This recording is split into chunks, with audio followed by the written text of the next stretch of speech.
அஸ்ஸலாமு அலைக்கும். Hi friends, எப்படி நல்லா இருக்கீங்களா? கொய்தி குடிமகனை கைது செய்த உள்துறை அமைச்சகம். கொய்தியின் வீட்டிலிருந்து துப்பாக்கி மற்றும் ஆயுதங்கள் பறிமுதல், மனைவி கொடுத்த ரகசிய தகவல். மிக மிக முக்கியமான நியூஸை பார்க்க போகிறோம். அடுத்து குவைத் வானிலை மாற்றம், வெள்ளிக்கிழமை வரை பாதுகாப்பாக இருக்கும்படி த மெட்ரலஜிக்கல் டிபார்ட்மெண்ட்டின் எச்சரிக்கை. அடுத்து குவைத் டிரைவர்களுக்கான மிக முக்கிய தகவல். இப்படி பல முக்கியமான தகவல் இந்த வீடியோவில் இருக்குது. வீடியோ ஃபுல்லாக பாருங்கள். உங்கள் நண்பர்கள் அனைவருக்கும் கட்டாயமாக இந்த வீடியோ ஷேர் செய்யுங்க. இப்போ வாங்க குவைத்துடைய மிக முக்கியமான நியூஸை பார்ப்போம். தன் கொய்தி கணவரை காவல்துறையிடம் சிக்க வைத்த மனைவி. கொய்தியிடம் தற்போது தீவிர விசாரணை மேற்கொண்டு வரும் ஜஹரா காவல்துறை இந்த சம்பவம் தொடர்பாக அறப்பத்திரிகையில் வெளியான ஆதாரத்தின்படி ஒரு கொய்தி குடிமகன் துப்பாக்கி மற்றும் ஆயுதங்களை எந்தவித உரிமம் பெறாமல் வீட்டில் வைத்திருந்ததாக ஜஹரா காவல் நிலையத்தில் அந்த கொய்தியின் மனைவி புகார் அளித்ததை தொடர்ந்து ஜஹரா ஏரியாவில் உள்ள அந்த கொய்தியின் வீடு முழுவதும் காவல்துறை மற்றும் அந்த கொய்தியின் மனைவி இருவரும் சேர்ந்து நடத்திய செக்கிங் மூலம் அந்த கொய்தி குடிமகன் மறைத்து வைத்திருந்த துப்பாக்கி மற்றும் ஆயுதங்களை ஜஹரா காவல்துறை பறிமுதல் செய்துள்ளது. இப்போ கொய்தியிடம் தீவிர விசாரணை மேற்கொண்டு வருகிறது. போலீசில் புகார் அளித்த அந்த கொய்தியின் மனைவி ஈராக் நாட்டை சேர்ந்த பெண் என்பது குறிப்பிடத்தக்கது.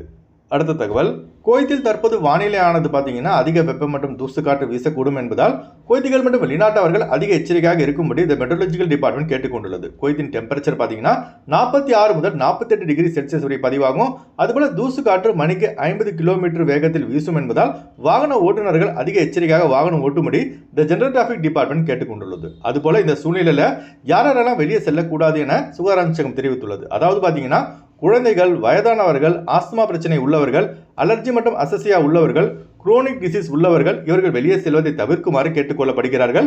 அவசிய தேவைக்காக வெளியே செல்பவர்கள் கட்டாயம் ஃபேஸ் மாஸ்க் அணிந்து கொண்டு செல்லுங்கள். அதுபோல ஹியூமிடிட்டி அதாவது ருத்துபா அதிகமாக உள்ளதால் அடிக்கடி தண்ணி குடிங்க. குவைத்தில் வெப்பம், தூசு காற்று மற்றும் ருத்துபா ஆகிய இந்த 3 வானிலை மாற்றம் சேர்ந்து வருவதால் அதிக எச்சரிக்கையாக இருங்க. அதுபோல மிக முக்கியமான இந்த தகவலை லாஸ்டும் கட்டாயமாக உங்கள் நண்பர்கள் அனைவரும் ஷேர் செய்யுங்க. அதாவது நாளை வரை இந்த வானிலை மாற்றம் இருக்கும். அடுத்த தகவல், குவைத்தின் சாலை பாதுகாப்பை மேம்படுத்தும், போக்குவரத்து விபத்துகளை குறைக்கும் குவைத்தின் ஜெனரல் டிராஃபிக் டிபார்ட்மெண்ட் அறிமுகம் செய்த முயற்சிகளின் ஒரு பகுதியாக சிக்னல்களில் மின்னணு முறையில் 5 முறை ஒளிரும் சிவப்பு எச்சரிக்கை காரணமாக தற்போது குவைத் முழுவதும் போக்குவரத்து விபத்துகள் குறைந்துள்ளதாக போக்குவரத்து கட்டுப்பாட்டு பிரிவின் மேஜர் ஜெனரல் முகமது அல் கானம் அவர்கள் தெரிவித்துள்ளார்கள். மேலும் குவைத் முழுவதிலும் உள்ள சிக்னல்கள் மற்றும் 30, 40, 50, 60 நம்பர் போன்ற ஹைவே சாலைகளிலும் 1 முதல் 7 ஆகிய ரிங் ரோடுகளிலும் கண்காணிப்பு கேமரா மூலம் டிரைவர்களின் செயல்களை துல்லியமாக கண்காணிக்கப்பட்டு வருவதாக தெரிவித்துள்ளார்கள். அதனால குவைத்தில் உள்ள குவைதிகள் மற்றும் வெளிநாட்டவர்கள் அதிக பொறுப்புடனும் கவனமாக வாகனம் ஓட்டும்படி குவைத்தின் பொது போக்குவரத்து துறை கேட்டுக்கொண்டுள்ளது. அதுபோல குவைத்தில் சீட் பெல்ட் அணியாமல் வாகனம் ஓட்டினால் 30 குவைத் தினார் அபராதம். கார் ஓட்டும் போது ஃபோன் பேசினால் அல்லது ஃபோனை மெசேஜ் டைப் பண்ணாலே கையில் எடுத்தாலே பார்த்தீங்கன்னா 75 தினார் அதாவது 75 குவைத் தினார் அபராதம். அதுபோல சிக்னல் நிற்கும் போது கூட ஃபோனை கையில் தொடக்கூடாது. அப்படி தொட்டால் 70 தினார் அதாவது 70 குவைத் தினார் அபராதம். அதாவது பார்த்தீங்கன்னா நம்ம வாங்குற சம்பளத்தில் நூஸ் பாதி பணம் அபராதம் கட்ட வேண்டியதாக இருக்கும். அதனால் குவைத்தில் உள்ள டிரைவர்கள் நம்ம ஊரில் ஓட்டுற மாதிரி குவைத்தில் காரை ஓட்டினா இத்தனை நியமம் தான், அதாவது 2 நாள் தான் குவைத்தில் வேலை செய்ய முடியும். அந்த அளவுக்கு குவைத்தில் பார்த்தீங்கன்னா போக்குவரத்து சட்டங்கள் கடுமையாக இருக்குது. அதனால் அதிக எச்சரிக்கையாக சூப் செய்யாரா காரை ஓட்டவும். அதுபோல் மிக முக்கியமான அந்த தகவலை லாசிம் கட்டாயமாக அவங்க நண்பர்கள் அனைவரும் ஷேர் செய்யுங்க.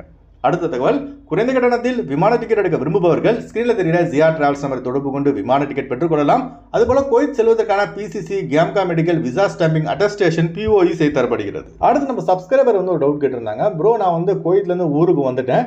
இப்போ நான் ஊரில் புது பாஸ்போர்ட் எடுத்துட்டேன், ரினியூவல் பண்ணிட்டேன். இப்போ இந்த பாஸ்போர்ட்டை வச்சு நான் குவைத் செல்ல முடியுமான்னு கேட்டிருக்காங்க. தாராளமாக செல்லாங்க, எந்த வித பிரச்சனையும் கிடையாது. ஆனால் நீங்கள் டிக்கெட் போடும்போது புது பாஸ்போர்ட் நம்பரை வச்சு டிக்கெட் போடுங்க. அதே போல் குவைத்துக்கு வந்த பிறகு நீங்கள் உடனே என்ன செய்யணும்னா உங்கள் புது பாஸ்போர்ட் நம்பரை பார்த்தீங்கன்னா சிவில் ஐடியில் அப்டேட் பண்ணிக்கோங்க. அப்போ தான் நீங்கள் ரிட்டர்ன் ஊருக்கு வரும்போது எந்த வித பிரச்சனையும் வராது. ஓகேவா? அதாவது இந்தியா, ஸ்ரீலங்காலேருந்து போகிறவங்களுக்கு பிரச்சனை கிடையாதுங்க. அங்கேருந்து வரவங்க கட்டாயமாக அவங்க புது பாஸ்போர்ட் நம்பரை சிவில் ஐடியில் அப்டேட் பண்ணியிருக்கணும். இப்போ புது சிஸ்டம் வந்துடுச்சுங்க. அதாவது நம்ம சப்ஸ்கிரைபர் குவைத்து போயிருந்தார்.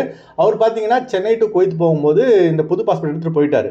அங்கே போயிட்டு இமிகிரேஷனில் பார்த்தீங்கன்னா அங்கேயே அப்டேட் பண்ணி கொடுத்துட்டாங்க. இந்த புதிய சிஸ்டத்தால் பார்த்தீங்கன்னா நம்மளுக்கு தேவையில்லாத ஒரு அலைச்சல் மிச்சமாகுது. அல்ஹம்துலில்லாஹ். அடுத்து வாங்க குவைத்துடைய தினார் ரேட் பார்ப்போம். ஒரு தினார் குவைத் இந்தியாவின் மதிப்பு 308 ரூபாய் 50 பைசாவாக உள்ளது. ஒரு தினார் குவைத் இலங்கையின் மதிப்பு 1063 ரூபாயாக உள்ளது. இப்போ நான் சொன்னது குவைத்துடைய அல்முலா ரேட்டுங்க. அடுத்து குவைத்துடைய கோல்டு ரேட் பார்ப்போம். 1 கிராம் 24 கேரட் தங்கத்தின் விலை 44 தினார் 712 பில்ஸாக உள்ளது. 1 கிராம் 22 கேரட் தங்கத்தின் விலை 41 தினாராக உள்ளது. ஓகே ஃப்ரெண்ட்ஸ், இந்த வீடியோ ஷேர் செய்யுங்க. இந்த வீடியோ சம்பந்தமாக நீங்கள் என்ன நினைக்கிறீங்க என்பதை மறக்காமல் கமெண்ட்ஸ் பதிவு செய்யுங்க. எப்போதும் இணைந்திருப்போம். உங்களின் ஒருவன் ஜியாவுதீன். அஸ்ஸலாமு அலைக்கும்.